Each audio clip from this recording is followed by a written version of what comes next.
I very recently finished my low buy 2025 year. It was so good that I have decided that I want to do another low buy year.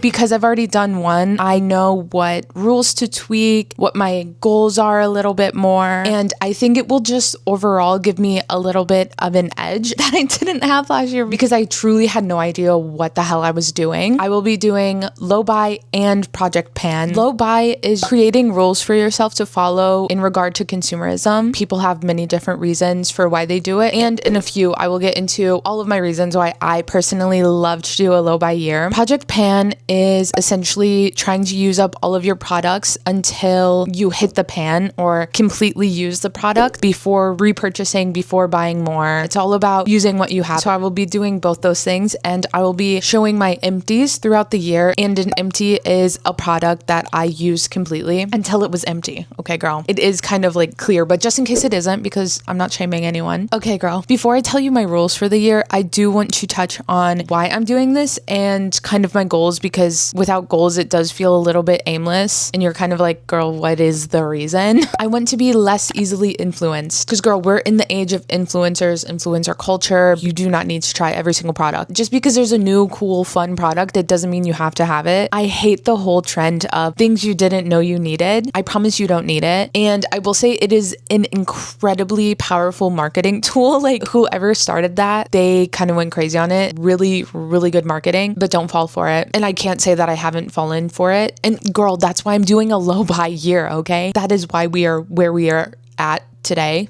Hello. It's just a play to spend your money, and I want to stop falling for it, okay? Next, obviously save money. I said this last time, but have you seen the state of the economy? I need to save my money. Stop over-consuming. I just want to curb my overconsumption. A big one is to reduce food waste, and that will make more sense when I get into my rules and stuff, but I want to eat the groceries I have, be more creative about using up the groceries I do have, and that also means not buying more than I can consume. I cannot buy 10 salads at a time because they're gonna go bad before I can even get to them. So it's just like being a little bit smarter about grocery shopping. Like, for instance, I use frozen broccoli instead of fresh broccoli because it lasts longer and I don't have to have a strict time frame on when I need to eat it. It tastes good. It's like still nutritious. Food and groceries are something that you have to spend money on. So it makes sense to be smarter about it. There's no way around it, girl. You're gonna have to eat. Next, I would like to touch on thrifting. I am a big thrifter. I love going thrifting. It is like my favorite thing in the whole wide world. And last year I had a goal of going thrifting once a season and I failed. First, I was doing good because I wasn't thrifting. Like, the buildup of wanting to thrift was unbearable. So then I allowed myself to go thrifting, but I did pivot. I have rules that I would like to follow when thrifting, and I will go over that when I discuss my rules. Another one of my goals is to focus on things that I need to get done, like DIYs or any like projects around the house or things I've been putting off, or like focus on my YouTube channel, because I found last year when I did this that I have more time to focus on other things when I'm not distracting myself with a shiny new purchase. So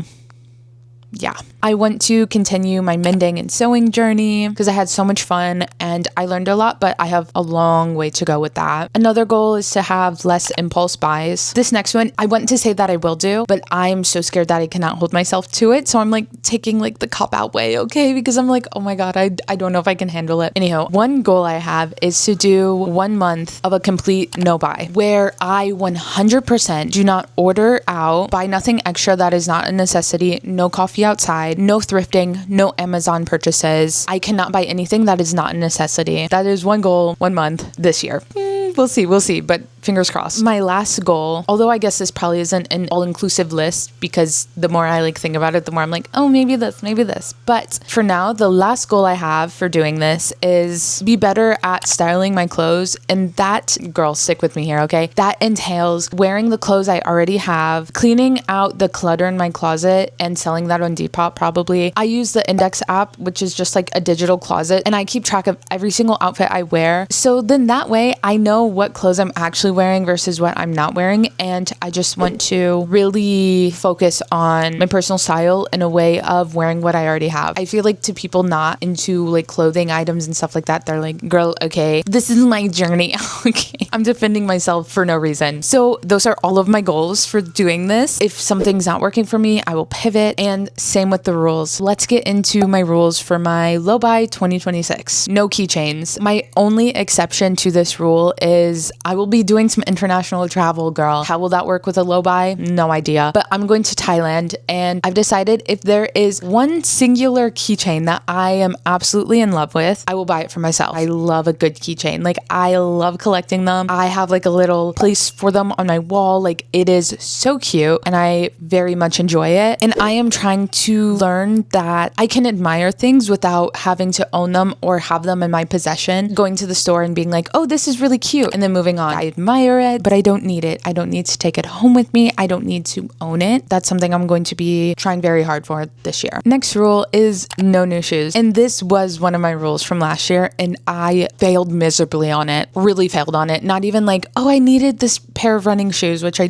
did get. It was like, ooh, I like these sandals. Haven't worn them once. And I'm like, girl, learning experience. But it is almost inevitable that I will buy a pair of shoes. My only request for future me is to just be really intentional about whatever purchase with shoes I make. Please, God, just think about it a little bit. My favorite thing to do when I go shopping is to hold something, walk around the store with it. Honestly, a lot of the time that's enough, and I just put it back. And I'm like, oh, okay. No makeup. I am still trying to get through all of the makeup I already have. No chapstick, no nail polish, no candles, no stickers, and no books. My library card and Kindle combination is truly unbeatable. Highly recommend getting a library card so you don't have to buy books. No perfume. I will say that I am cheating because I did get a perfume for Christmas. So then I'm like, okay, like I'm so up. Like I don't need any more. No trinkets. This is a message to my future self. Do not let TikTok influence you to get the next Labubu or Sunny Angel, XY, like fill the gap with anything. Trinkets are really fun to collect. And if you want to collect them, that's your prerogative. And it's okay to have things you like to collect. This is just a rule for myself because usually the trinkets that I want are not something that I'm like passionate about or I like collecting. Like I'm like, oh my God, this is so cute. And then 2 months down the road, I'm like, girl, why did I do this? So yeah, just trying to like avoid that. Make food and coffee at home as much as possible. But my exception to this rule is that if it's a social thing or if it's a special occasion or if I'm celebrating something, girl, go for it. Life is short and it's sad and miserable. Sometimes you just need a little pick me up, and I get that. I just want to be intentional about it. No buying multiples or stockpiling items. Use what I already have. Even if it's not exactly the thing I was wanting, just use what I have, get through it, because I promise it's probably not that big of a deal. Mend when possible. Like I said, I've been on my mending, sewing, DIY journey. It's been good, and I just want to keep that up. Next rule. Go to Ross, TJ Maxx, Marshalls as little as possible. Avoid it at all costs. It just kind of breeds an environment for overconsumption and impulse buying, and girl, I'm weak. I am so susceptible to those things. I know myself well enough that I just cannot always be strong in those situations. Avoiding them altogether, that would be good for me.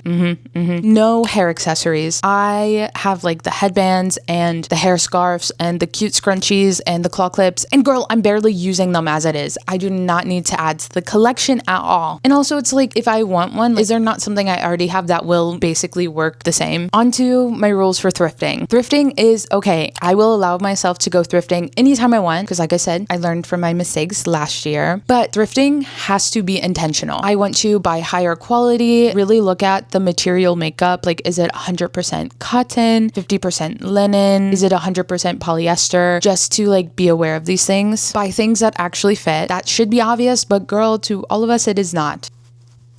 And to just overall be more considerate and conscious and intentional with whatever I buy at the thrift. And my last rule, keep a color-coded Excel sheet of all of my purchases throughout the entire year. This past year, I did keep like a document of all of my things that I bought and everywhere that I spent money, but I want to go above and beyond and do a color-coded Excel sheet. So then at the end of the year, or even at the end of the month, I can see I spent this much on thrifting. I spent this much on groceries or bills or coffee. Like, like whatever it is, there is so much knowledge in having data. That way I can figure out what I need to improve on, what I'm spending too much money on, and I can just learn a lot about my own spending habits through this. I really think that this will help me, and it will be a nice reality check and all of that. So yeah, those are all of my rules. There's quite a few, but personally, I do well when I have structure and rules. We're all adults here. Like, who's gonna provide the structure for me if it's not myself? So that's why I have my goals and my rules and this, that, and the other. Girl, I need the structure. And at the end of each month, I am hoping to do a haul of all of my empties and just like a little short of it, and then keep track of it throughout the year, so then I can see really what I'm using, what I'm repurchasing. So that's for Project Pan. And then for my low buy, I am planning on doing an update every 6 months, and do not hold me to posting a short of my empties every month. I get shy, okay, girl, I'm shy in the shorts. This kind of encompasses my entire low buy 2026. Doing a low buy is not necessarily easy at all, but I will say that it is very, very worth it. There will be wins, losses, successes, failures. It's all a learning experience at the end of the day, and it has helped lessen the chokehold that consumerism has on me. Not anywhere near where I would want to be, but it is just like really good to start somewhere. I hope anyone watching considers doing this as well. So hopefully this goes well for me this year, and hopefully anyone watching, it goes well for you too. I'm sure it will. Girl, just try your best. Be kind to yourself. I will see you next week for whatever we get up to. Thank you so much for watching. Bye. See you next time.